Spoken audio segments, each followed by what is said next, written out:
Hi, my name is Nancy Thompson, and I'm the Executive Director of the Elizabeth McGowan Training Institute at mmlearn.org in San Antonio, Texas. We're very happy to have you here today for the very first webcast of the Ask a Geriatrician series. We're grateful today that this was funded through the generosity of the Baptist Health Foundation of San Antonio.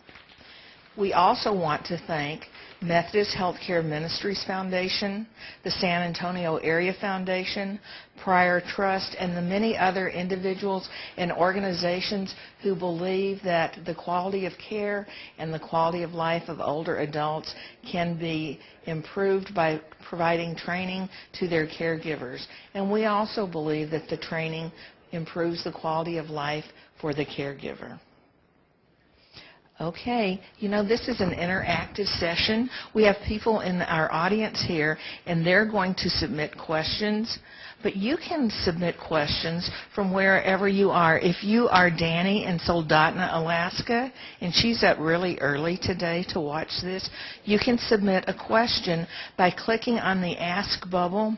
It's on the top of the presentation screen, and it will be kind of like an email that you send us to ask a question. You can also call us at 210-264-7000. We also have people from the AAA area agencies on aging in San Antonio, in McAllen, in Uvalde, in other cities. We have people from Kerrville, from Bernie, from St. Barnabas Senior Center in Los Angeles. We have someone from Santa Barbara. We'll have a lot of people joining us today, and I hope you will all submit questions because we want to respond to those. Our geriatrician today is Thomas Weiss, who's a geriatric psychiatrist and also specializes in substance abuse. I met Dr. Weiss just recently, but I'd heard about him about a year before, and I was really interested when some family members at a retirement facility and a long-term care facility told me what a great doctor he was. His expertise, I thought he was a great geriatric psychiatrist who was treating their family member with dementia. They also told me what a kind and supportive physician he was. So I thought, well, those are really great traits. But what really made me want to invite him was that I heard from numerous people who had seen him at presentations at conferences, at seminars, who said that he was a really wonderful presenter. So we thought we had a great individual to come and do the first Ask the Geriatrician. And then when I spoke with him, I also thought he was perfect for this because he also cared for his mother and father who had dementia. So please help me welcome Dr. Thomas Weiss. Dr. Weiss.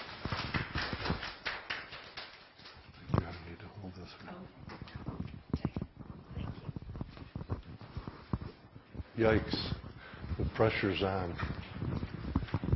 When Nancy asked me to chat with y'all, I thought I bit off more than I can chew. I mean, a doctor talking about caregiving.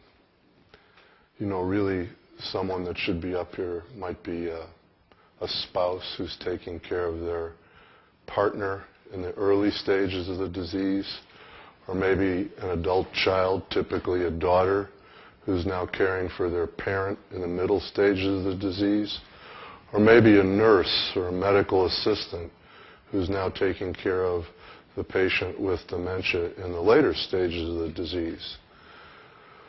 But I viewed this as a learning opportunity, and I wasn't aware that Nancy was going to reveal that I function, my wife and my family functioned as caregivers for my parents for a spell of time.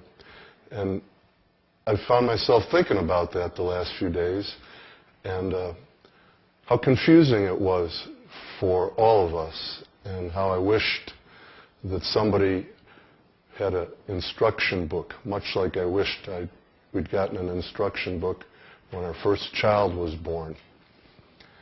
So I'm going to give it a go, and I'll do the best I can. I was trained by Jesuits, and they always insist that before you begin a presentation, you have to tell a wee story. So you heard about the Irishman who hadn't gone to confession in many years. He decided to slip into the confessional box, and he noticed that on one wall of the box was a tap for Guinness beer. On the other side of the confessional box was a dazzling array of cigars and chocolates. And the priest slipped in, opened the confessional, and the Irishman said, "Father, I haven't been to confession in a very long time, but I must admit you've dramatically changed the confessional box." And the priest said, "Get out, you're on my side." So what we're going to talk about is the other side, or what I'm going to talk about as a doctor is the other side of caregiving. And Nancy has kind of given me my mission, which is talking about specifically caregiver stress. So yesterday in Texas, we defined our future political opponents, okay? So the Jesuits always insist that whenever you do a presentation, you must define things first. So I'm going to use this magic box. I don't know if I have to signal the audio-visual people. And you're going to have to forgive me in advance. I'm not a slide kind of guy, so I'm going to do a little bit of writing here. So first off, let's talk about definition. And I have pretty primitive writing, typical of a doctor. So caregiver stress. Well, first off, what defines a caregiver? And I think it sort of depends on who you ask. But as I was doing my homework for this talk, the one thing that kind of leapt off the page in research studies is that the caregiver has to be someone who's with the Alzheimer's patient at least 4 hours a day, at least 5 days a week, for at least 6 months. Now, my hunch is that's probably a very modest definition of a caregiver. And for those of us who've provided that labor of love, it's quite a bit more than that. But we'll just start off, because that's the minimum definition of caregiver. Now, what is a definition of stress? In my humble opinion, that's a word that our culture and our society uses ad lib. I mean, maybe it's one of the most overused words in our vocabulary. But I'm going to go to the well here. And the well is the original definition of stress from a medical point of view came from some elegant experiments in the 1950s by a physiologist named Hans Selye. And for those of you that are a little squeamish, you might want to close your ears, but what he did basically was he shocked rats experimentally, and then he measured particular hormones that we think are associated with dramatic physiologic changes. Okay? And what Dr. Selye discovered is that he defined stress as having 3 components: alarm, arousal, and exhaustion. And it kind of comes in 2 forms: acute stress and chronic stress. So I'm a simple guy. Acute stress goes back to caveman days. You're padding down the track, you turn the corner, and there's a saber-toothed tiger, eh? Saber-toothed tiger, we see him, bang, our adrenal glands say, fight or flight, and we're off to the races, okay? That's acute stress. Alarm, arousal, and luckily safety and recovery, okay? We're all accustomed to acute stress. But chronic stress, now there's a horse of a different color. Horse of a different color. This is the steady drip, drip, drip, minute by minute, hour by hour, day by day, year by year, okay? You know, the easiest metaphor that I can think of are servicemen, you know, on vigilant duty 24 hours a day, day in, day out, and they return with post-traumatic stress disorder from this chronic stress. Well, let's translate this to Alzheimer's dementia. A chronic, progressive, degenerative illness that on average lasts from diagnosis to death 8 to 12 years. So this is by no means a sprint, a 100-yard dash. This is the ultra, ultra, ultra marathon. This is the drip, drip, drip of chronic stress. Okay? So we've got a definition of caregiver. We've got a definition of stress. Let's move on a wee bit. I kind of like, again, I'm kind of like who, what, when, where, why. Okay? So let's talk about epidemiology first. Okay? This is simple. We know that Alzheimer's dementia is a disease in which the biggest risk factor is age. And we know in this country we've done a wonderful job of helping us live longer. Okay? So quite simply, the disease of Alzheimer's dementia, if you're 65 years, 5% of those folks will be vulnerable to Alzheimer's dementia. And every 5 years, that number doubles. So if you do your mathematics, by the time we are 80, we have approximately 50% chance of having this disease. Okay? There are currently 5.5 million people in a country of 320 million that meet diagnostic criteria for Alzheimer's dementia. And if we just do simple, each of those folks needs at least a caregiver. We have a rough idea that 5 million other people are affected by this disease. Although, you know, that's a bit of an extrapolation for those folks that have late-stage severe Alzheimer's dementia and then a nursing home, an Alzheimer's specialty unit. They really have 3 caregivers, don't they? They have the morning shift, the mid-shift, and the night shift. So here's one patient being cared for by 3 people. Imagine if you are the sole caregiver, you now have not 1 full-time job, but 3 full-time jobs. So just in terms of sheer numbers, 5 million and 5.5 million people have the disease.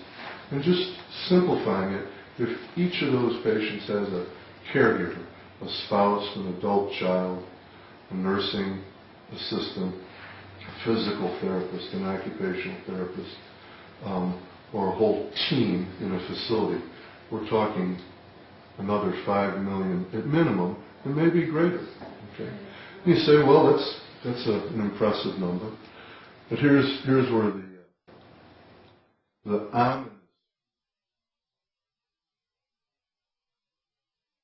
age is the primary risk factor, and because we know our population is aging rapidly, you've all heard the predictions in the media that this is an illness that will triple by probably 2035. So those 5.5 million patients with Alzheimer's dementia will now be 15 million. And we'll have another 15 plus million providing care for them. And already today our healthcare system is straining. So you can imagine that this burden, if you will absolutely crush it. So, definition, a little bit about epidemiology, far too long of a word for me to try to spell. Now, who, what, when, where, why? Well, who are the caregivers? Well, I think it depends on where you look. But there's some data collected that in this country, most caregivers are women. Most caregivers are spouses or adult daughters. I've heard a little earlier this morning, Nancy mentioned that the average age of caregivers is approximately 46. You know, a particular time in our life when we're really at our powers, peak powers of generativity and productivity, but now we're out of the workforce to provide care for somebody we love. Okay. When is a caregiver involved? Well, I'm going to segue in a moment to the stages of Alzheimer's dementia. This illness is a wee bit peculiar from other chronic illnesses in that it's very clear that Alzheimer's dementia has an early, middle, and late stage. In medicine, we kind of change the terminology to mild, moderate, and severe. And the reason that staging is important is quite often that determines where the patient will be, and ergo, where the caregiver will be found. So in the early stages, for the most part, the patient is at home. And generally speaking, the caregiver is a family member. In the middle stages, it's a bit of variable there. Certainly in the early middle stages, generally speaking, the patient is at home. And again, the caregiver is a family member. Perhaps in the middle stages, as the patient starts to change, the caregiver now may be an added professional, maybe a visiting nurse or a medical assistant. Okay? And certainly in the later stages, or the late stages of the disease, the severe stages of the disease, generally speaking, the patient is in a facility, a nursing home, a specialized unit, an Alzheimer's unit. And generally speaking, the caregiver is still the family member. By no means is that the end of the work, but generally speaking, the caregiver is supported by more formal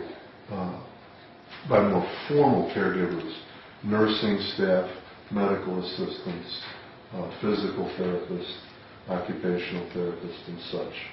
So, who are they? They're women mostly, primarily spouses or daughters. Where are they? Well, it depends on the stage.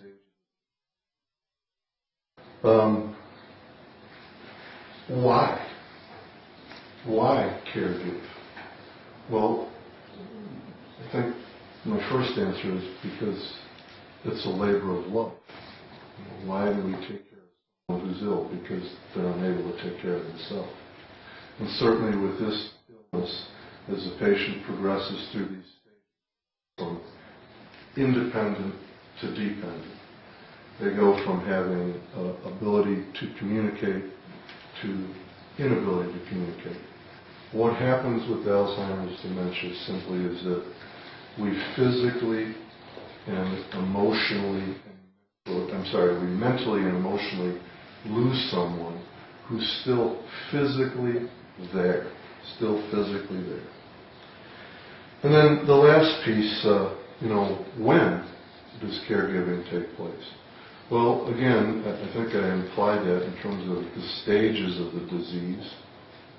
Although right now there is a movement, particularly in Alzheimer's dementia research, to try and identify the pre-disease state and what might the family, what might the future caregivers be able to do at the very earliest stage. What type of interventions might be most helpful for them and for the patient. So, definition of caregiver stress, epidemiology, who, what, when, where, why. And now I'm going to kind of shift over to the stages of the disease and talk about caregiver stress. But before I do that, a couple of, overriding models. First off, I am a fish out of water because when talking about caregiver stress, I have to shift from the medical model, which is designed to be attentive to symptoms and seeking cure. Okay. And now we have to shift to perhaps a palliative model. Everyone knows that we currently have no cure for this disease, just like we currently have no cure for emphysema. We have no cure, if you will, for certain types of cancer. So we have to change our destination. We have to change our intention from curative to care. Change our destination to comfort, to quality of life. But, and this is kind of an important but, not just for the patient, but also for the caregiver. One of the things I have to remind myself every day when I see a patient and their family is that I have to keep in mind that treatment isn't just a prescription. It's holistic. Treatment has to be equal time for the patient and equal time for the caregiver. So that's going to be kind of a predetermining model here, that we're shifting from cure to comfort, to quality of life. So, caregiver stress. What might be? We have an incurable, progressive, degenerative illness, Alzheimer's dementia. And we have a patient that over 8 to 12 years proceeds from fully independent, fully functioning, to fully dependent, requiring total care. So if we just think for a minute about all the emotions that one might experience as a family member, as a caregiver, through that many-year journey, it's easy to imagine. I mean, the first emotion is undoubtedly denial. Okay. Perhaps this certainly can't be Alzheimer's dementia. And I think denial is quickly followed by anxiety. What else is going to happen? What's going to happen next? What might happen to me, the caregiver? Depression. We know the trajectory. We know what the end is. It's inevitable. Okay. Fear. Guilt. Am I going to be up to the task? Grief. Again, I see an awful lot of caregivers that know what the end is, know the inevitable passage, and the grieving process is throughout the stages of this illness. And then, I think probably more than anything, what I see day to day with families is frustration. This is a labor. It requires immense patience and immense understanding. So what a mighty challenge the caregiver of an Alzheimer's patient faces. Okay? A multitude of emotions, 3 stages, mild, moderate, severe, early, middle. And in each of these stages, the roles of the caregiver change. So this isn't like a disease, say for example, multiple sclerosis, in which physical disability. This is a disease where over a long period of time there's dramatic changes. So let's begin. The early stage. I think the early stage, in my opinion, is kind of met mostly by uncertainty in the beginning. I mean, we all know as we age, our memory changes, okay? So in the early stages, we wonder, is something wrong with our spouse, our parent, or is this just normal aging? And the key here, in my opinion, is whether or not the problems primarily with memory, especially short-term memory, lead to impairment in functioning. So the early stages and questions. I think we instinctually know what to do with it. We have to get some answers. So in the early stages, I think the job of the caregiver is to try and establish what this is. Let's see a doctor. Let's run some tests. And, the changes are subtle at first, but as time passes, we notice that with memory loss, the person we love is changing, perhaps they previously enjoyed because they can't remember how to enjoy them. We notice that they are not able to function on a day-to-day basis. So we seek help. Quite simply, knowledge is power. So in the early stages, I think the mission of the caregiver is to get a diagnosis, to secure it, and to develop a team to help with what's about This is the phase where the job of the caregiver, who is probably wrestling with denial, with depression, maybe with anger, is to take a deep breath, develop a team, get some help early on, and there's a multitude of resources. And have a plan, develop a plan. You know, if you and I are to take a trip somewhere, maybe we'll contact, in the good old days, AAA, and they'll give us a trip ticket, where we're going to go, the shortest route, places to stay, the safest passage. This is not unlike that. We have to develop a plan in the early stages. Without a plan, we're lost, if you will. The middle stages, and I neglected to say the early stage is probably the first 2 to 4 years of the disease. This is a bit variable. The middle stages, maybe the next 2 to 10 years. This is when the short-term memory losses are accelerating, the patient's worsening, their ability to function is decreasing. And the middle stage, the longest stage, is, in my opinion, the greatest challenge for the caregiver, because this is when the patient is not only thinking differently, but now they're acting differently. And you can only imagine, if you lose your ability to remember, you now lose your ability to learn. And everything that comes at us in the course of the day can be baffling, frightening. Okay? So the challenge of the caregivers in the middle stages, of course, is the way the patient is now starting to change, the way they're starting to act. Hopefully, the caregiver has established a team, they've established a plan to simplify the patient's life, to set up a structure, to have regular care. But now the caregiver has to be very flexible and adapt in terms of how they respond to the patient. How do they respond to the patient wandering?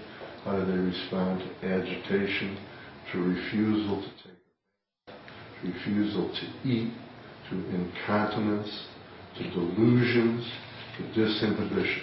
This is an extremely challenging time. And I think this is when we start to see, remember Hans Selye, alarm, arousal, exhaustion. This is a long stage, 2 to 10 years, very challenging behaviors. This is when I think the caregivers become quite exhausted, quite helpless, demoralized. I can't go on like this. So caregiver stress is changing because. And then the late stage of the disease is again a whole other shift in the patient and thereby demanding a shift in the caregiver.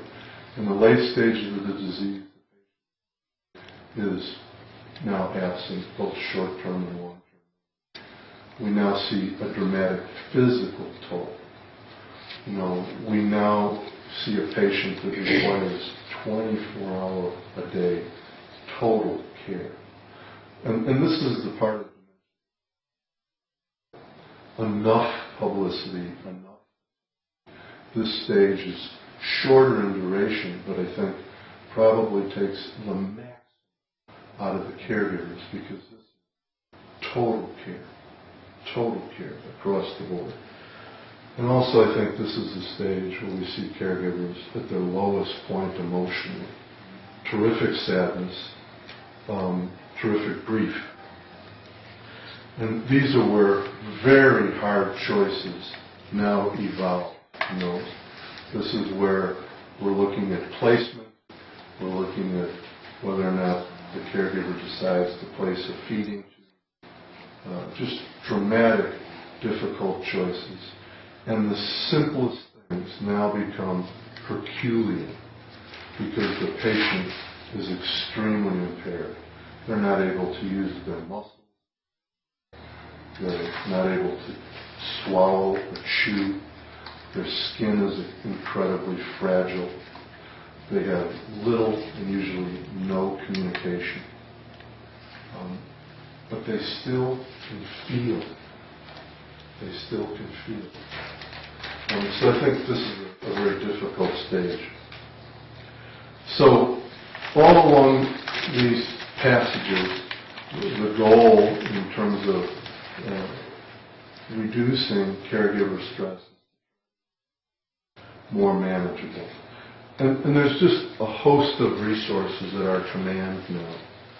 But I think what I've found to be, simplest is some recommendations by the American Academy for Geriatric Psychiatry. What a mouthful. These were released in 2006. And there's 6 kind of overarching recommendations for caregivers and Alzheimer's patients. And I think these 6 recommendations apply to all 3 of these stages. So the 6 recommendations are education. Know your enemy. If the caregiver knows what this disease is going to bring to their loved one, then at least they won't face the uncertainty of what's next, and at least they'll have a little idea of what's coming at them. So education.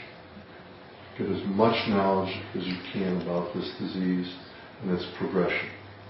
The second recommendation is teach problem solving. Now you might say, that's lovely. Where do I get it? The doctor doesn't have time for me. Well, I think the Alzheimer's Association is a marvelous resource in terms of role playing. My mom has become agitated. Help me solve this problem. So education, problem solving. The third recommendation for long-term planning. I neglected to mention in the earliest stage of this disease, when the patient still has capacity, that's when it's time for the caregiver to really launch into, let's make some plans right now. Plans with the patient and plans for the caregiver. I'm ashamed to say, as a 57-year-old guy and a physician, I didn't construct a will, didn't create an advance directive, didn't create a medical or legal power of attorney until a few years ago, because I'm the guy that's going to live forever. And if something happens to me, my wife will read my mind. Well, how absurd is that? It's not going to happen. So, long-term planning. And the last 3 recommendations by the AAGP for caregivers are access resources. You say, what the heck's that mean? Daycare. Look at assisted living, independent living. Looking in-home assistance. Look at your local church or congregation. Do they provide some reinforcements? This is a job. As a caregiver, you need help. We're not supermen. We're not superwomen. And this is 8 to 12 years. And then the last 2 recommendations that, in my opinion, are probably the most important. Emotional support. We mentioned earlier about the array of extreme emotions that caregivers all through these 3 stages. Okay. I'm from the Midwest, and I heard an expression growing up, halved. I don't think I understood it until I became a psychiatrist.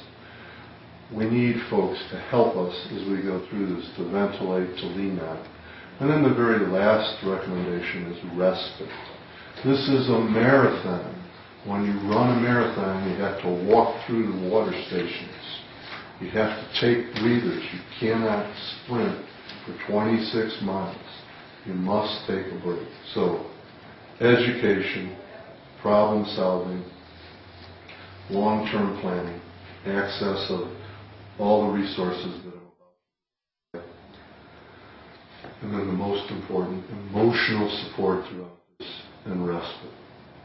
And the reason this is important is quite simply, in conclusion, caregiving is a long-term labor of love, and it requires an immense amount of patience, an immense amount of understanding. Now, a couple of resources incredibly helpful, and I find myself bringing them forward to patients every day, and it took the liberty, I don't know if we can magnify this. There's 4 publications. The first one's been in existence an awful long time. It's called the 36-Hour Day by Peter Mace. No, Peter Ravens and Nancy Mace. I'm sorry, it's misspelled there. It's in its 5th edition. And this is the AAA trip ticket for this disease. It describes in great detail each and every stage and the caregiver challenges that you face.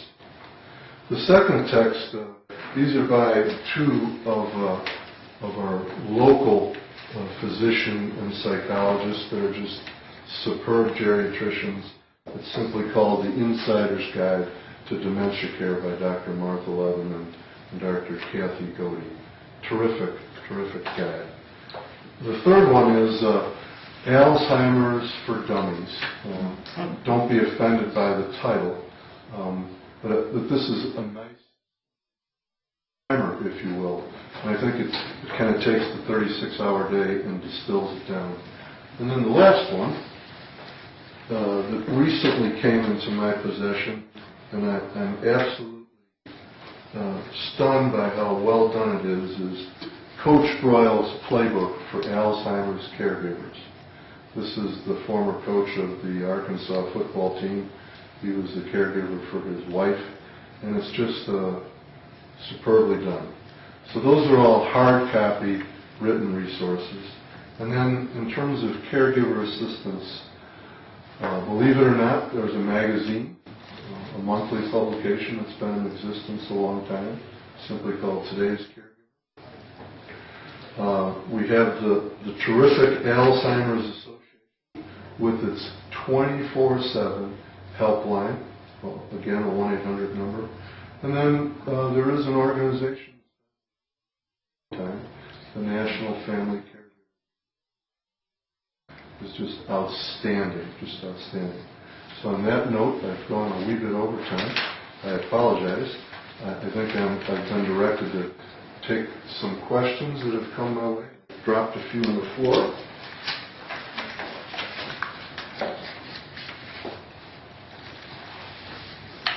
Okie doke. We've got 5 up here and 6. Now, what's good to relieve your stress? Generic question. Well, my hunch is we could ask a dozen people and we'd probably get several dozen ideas. But let's just think about this. In fact, let's think about the physiologic definition of stress. The alarm, the arousal, and the exhaustion. So you have to forgive me. I mean, whenever we go to see a doctor, you're guaranteed that the doctor's going to say what? Stop smoking, lose weight, exercise. Okay? Well, I think those certainly apply to stress relief. There's abundant evidence that regular exercise decreases stress hormones. Okay? Yesterday, I read a fascinating article about the power of touch. Hugs, high fives, massage, back rubs, how that also decreases stress hormones. Stress hormones being cortisol, interleukin-6. Eating right. What a challenge in our culture, in our society. But there's abundant evidence that eating right, and I'll kind of simply define that as the Mediterranean diet. Fruits, vegetables, unprocessed foods. Okay. Goes a long way towards our physical health, and when we're physically well, we're generally better mentally. So these are the simple things that we all know, but it's also hard to put into play. Okay? But let's segue a little bit. What about keeping our sense of humor? Interesting guy, George Valent, he's a psychiatrist. He's a cohort of men that graduated from Harvard in 1946. So he continues to follow them every year. And he's trying to sort out what are healthy coping mechanisms in life and what are unhealthy coping mechanisms in life. And at the very top of the list, in terms of healthy coping mechanisms, is quite simply humor. So maybe Reader's Digest has got it right. Laughter is the best medicine. And I guess embedded in that stress response, alarm, arousal, exhaustion, rest. Our society is kind of fascinating about sleep. I'm a big fan of making sure we rest so we can fight the good fight another day. So, in the interest of the other questions, I've just scratched the surface. Maybe one last one here to relieve stress. Maybe the caregiver patting herself or himself on the back. Staying healthy. What therapy? What should you do if the patient medications? Can therapies make patients more forgetful? Wow. 3 questions. What therapies work? I presume the person writing the question is asking, are there medicines approved to treat dementia? There are 4. Aricept, approved by the FDA in 1996. Exelon, approved in 1999. Razidine, approved in 2000. And then a European medicine, Namenda, approved in 2003. These medicines are all approved and indicated to treat mild to moderate to severe dementia. And by treatment, what these medicines appear to do is slow down the progression of the disease. I didn't say reverse it. I didn't say stop it. Slow it down. They seem to allow patients to stay at home longer, so they delay placement. These medicines seem to reduce some of the middle and late stage behavioral problems. Reduce. I didn't say eliminate. And they also seem to reduce the burden. And it's kind of fascinating how we measure burden on the caregiver in terms of hours of time spent with the patient, lost productivity.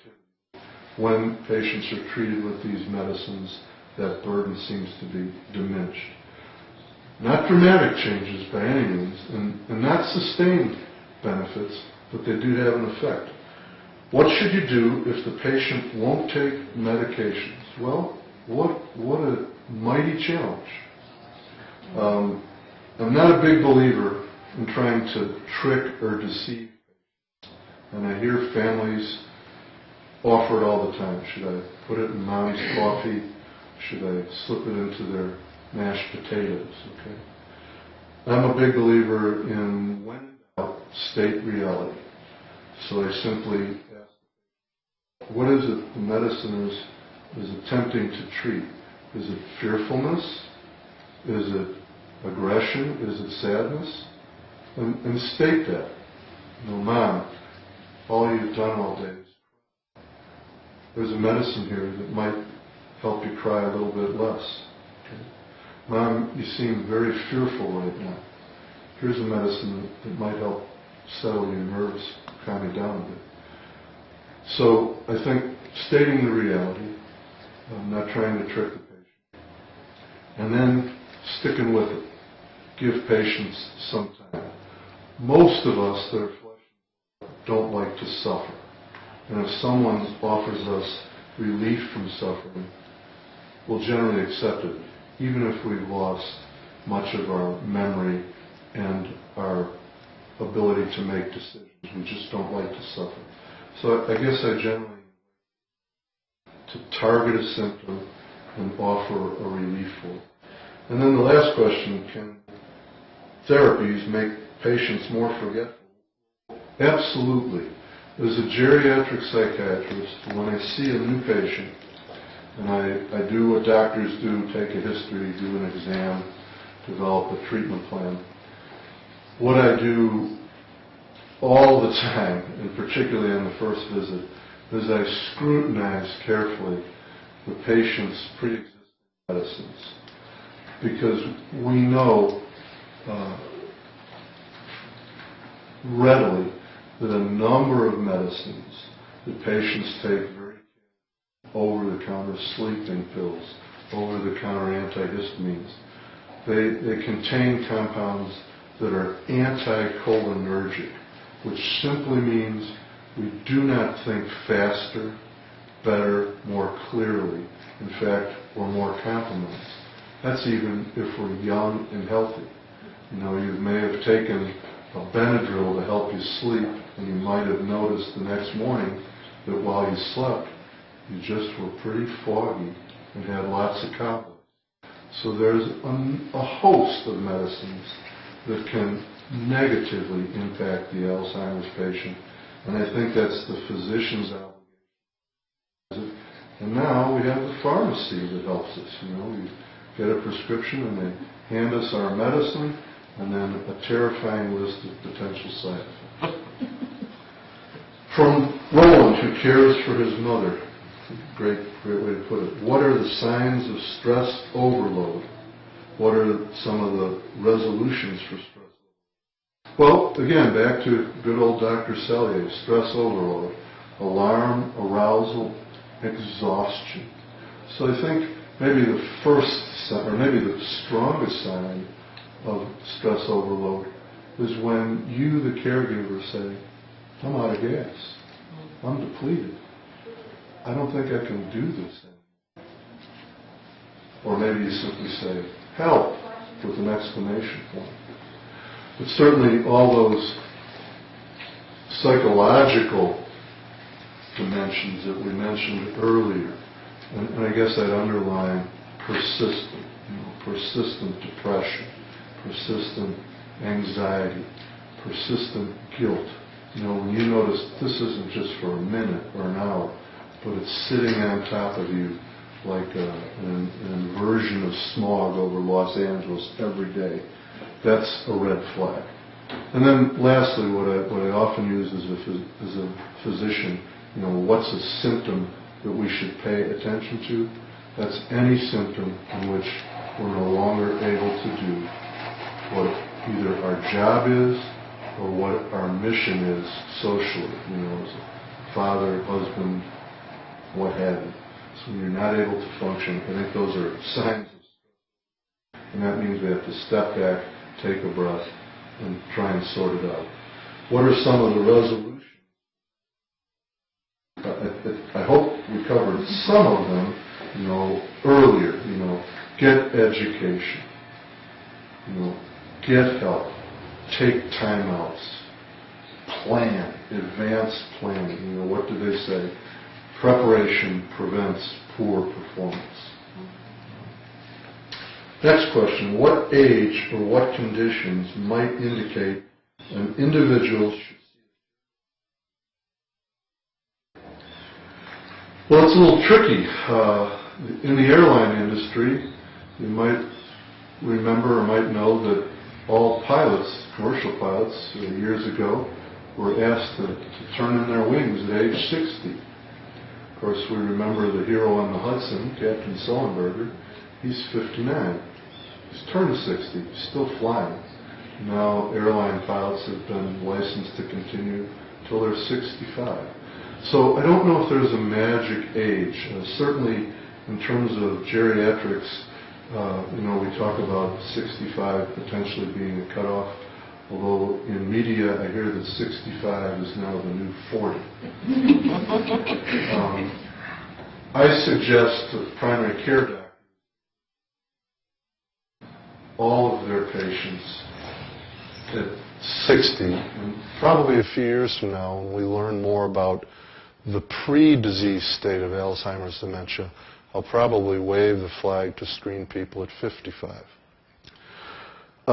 There's a bit of trouble embedded in this question in that San Antonio is a city of 1.5 million folks, and I think there are perhaps less than 10 geriatricians in this city. So this is a very specialized type of training, and these men and women are few and far between. And as of Monday, when our Congress elected to reduce Medicare payments by 21%, my hunch is there'll be even less of these good folks. So we'll hope that better days await us.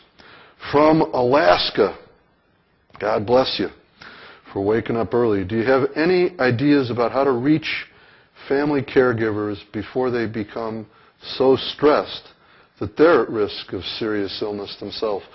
Gee whiz, this question is an elbow jab that I neglected to say. A little more epidemiology about caregivers. Here's a few factoids. We know that caregivers of Alzheimer's patients, over the 8 to 12 years they're tending to their loved one, that 80% of these caregivers will at some point in time meet criteria for depression. We know that caregivers of Alzheimer's patients at a rate of 4 times greater than age-matched non-caregivers ring the doorbell for health care, headaches, backaches, stomach aches. Okay. There is a lovely study done 6 years ago with 100 caregivers that were followed for 2 years. And what they noticed in this 2-year period of time that the caregivers had 3 times the number of infectious diseases during this 24 months than non-caregivers that were age-matched. So certainly there's physical illness, there's emotional illness that can nip at the heels of caregivers, and this provider in Alaska wants to know, how do you reach people before it's too late? I'm not sure I have an answer to that. I'm going to plead ignorance. I think having been in the situation myself, you know, I think for caregivers sometimes we're too close to it. And the example I give is, you know, every day we wake up and we stand in front of the mirror and we comb our hair. So tomorrow when you wake up, I want you to put your nose right on the mirror and try to comb your hair. You'll be able to do it, but it will be extremely difficult because quite simply you're too close to it. And I think for caregivers, particularly in the early stages, it's hard to reach them because, number one, we don't want this to be happening to our mom, dad, grandfather, grandmother. We want it to be something else, something curable, something transient. So denial is strong. We want to ignore it. We want to do ostrich, head in the sand. We want to attribute it to normal aging. And Lord knows, I've had a lot of patients and families come in and say, I don't think anything's wrong with Mom. Her doctor said it's just normal aging, but you know, the last week she's gotten lost 3 times driving, and she's left the burner on twice in the house. It sounds like it might be more than normal aging. So the question is, how do you reach caregivers before they become so stressed? Well, again, sorry this is a feeble answer, but I think it's kind of embedded in the education. You know your enemy. If you know what's coming, you know, if you can... What just happened last week? We had an earthquake in Chile, and the warning went out that now a tsunami is coming your way in Hawaii and Japan. So if you know what's coming, you can batten down the hatches, you can prepare a bit better. So I guess maybe my simple answer is this is all based in education and awareness. And I think that process is begun in our country, and I think it's got some momentum, but I wish I had, again, I feel like I'm not serving you well. This is from a resident in a long-term care facility. When one resident has people walking on eggshells so as not to upset them, what can we do? We know we can't change them in their attitude. What should we do so this does not get us down? When do I get the easy questions, Nancy? So what a tricky question, and I guess I'm going to answer this just as a fellow human being as opposed to a psychiatrist. So it sounds like the resident here is exquisitely sensitive. They need special handling and perhaps special care. Otherwise, the entire community becomes demoralized. So I think perhaps on some level, to a certain degree, you have to meet that. Maybe this is a person who needs more individual time. Maybe they need one-to-one time. Maybe they need special redirection or special activities. But that takes thoughtfulness. It takes a staff. It probably takes a bit of a planning conference with the folks that are working on this unit day to day. And it may even take some education for the other residents. Okay? I'd want to know a lot more about why they are so easily upset. Is this resident in pain? And maybe they're a stoic and hasn't let us know. Has something happened in this resident's life that we're unaware of? You know, a tragedy or an event. Might be something as simple but as powerful as their pet died. We don't know. So I think this patient does need special handling, special attention, and certainly, you know, more scrutiny about why are they exquisitely sensitive. Is this how they've always been? Is this a personality disorder? And now maybe they need special care. And then the last question, what is good to relieve your stress? I think we talked about that earlier. I won't belabor it. In the interest of time, we talk often about female caregivers, but many males are providing care also. Do you think their experience is different on some levels? Well, yes, I do. I'm just trying to weigh my words because I don't want to sound like a misogynist here.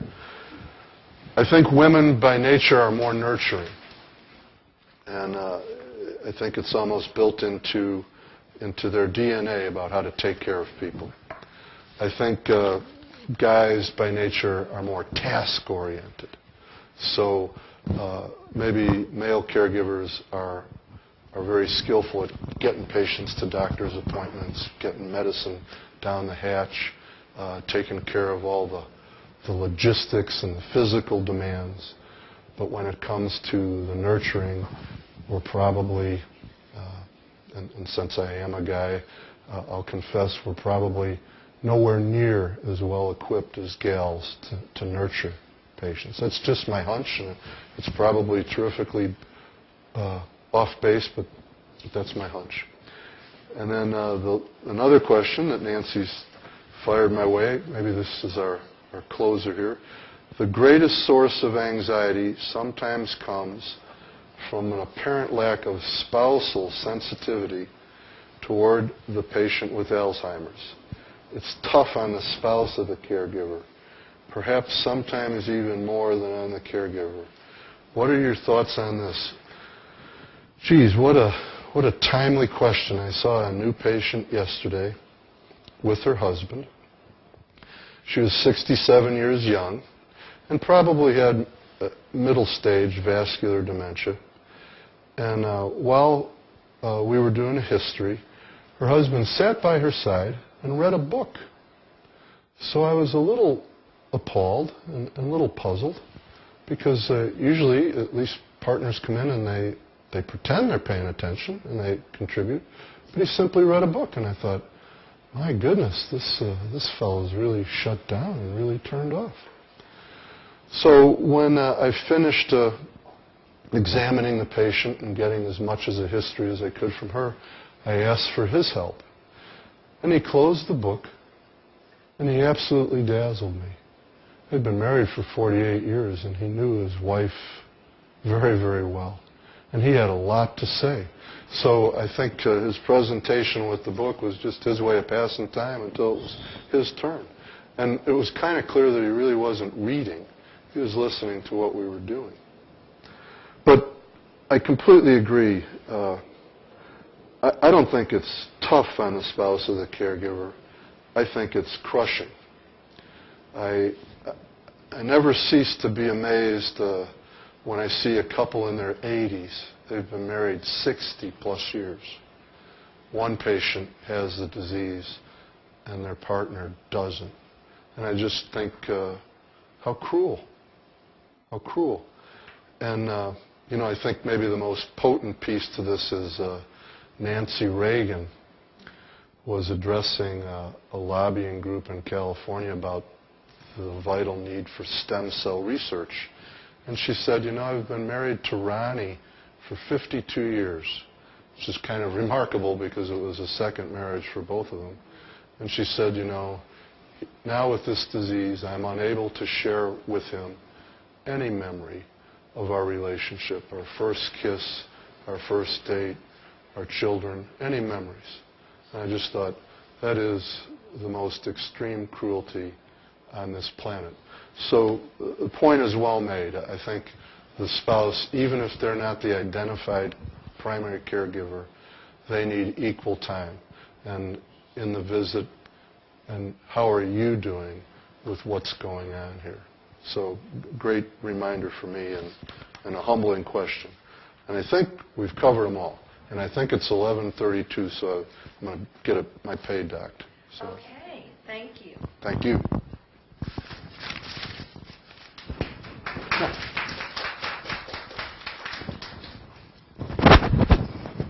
Well, we want to thank you for being here today. We had a lot of really great questions. I want to remind you that we need your feedback. So the people here with us today are taking a test, and those watching on the internet are taking a test. But you know what I like about this test? Everybody makes 100 because your opinion counts, and whatever your opinion is right. So if you would complete the survey, for those who are watching online, if you click on the upper side, right side that says survey, and you'll be able to complete that. Wanted to also let you know that Dr. Weiss will join us again at the end of the month on March 24th at 10:30 a.m. Central Standard Time, and the topic will be dementia. And then he'll join us again on the fourth Wednesday of April at the same time, and the topic will be substance abuse. We'll have other geriatricians who will be with us through December, and we look forward to providing you with more information. Again, if you have questions, you can email us at info@mmlearn.org, or you can call us at 210-734-1211. And I want to again thank the Baptist Health Foundation for making this possible, and we want to thank Methodist Healthcare Foundation. We want to thank the San Antonio Area Foundation and the Pryor Trust, and everyone who supports learning for caregivers who are taking care of older adults. Thank you for being with us, and we look forward to seeing you in March. Thank you.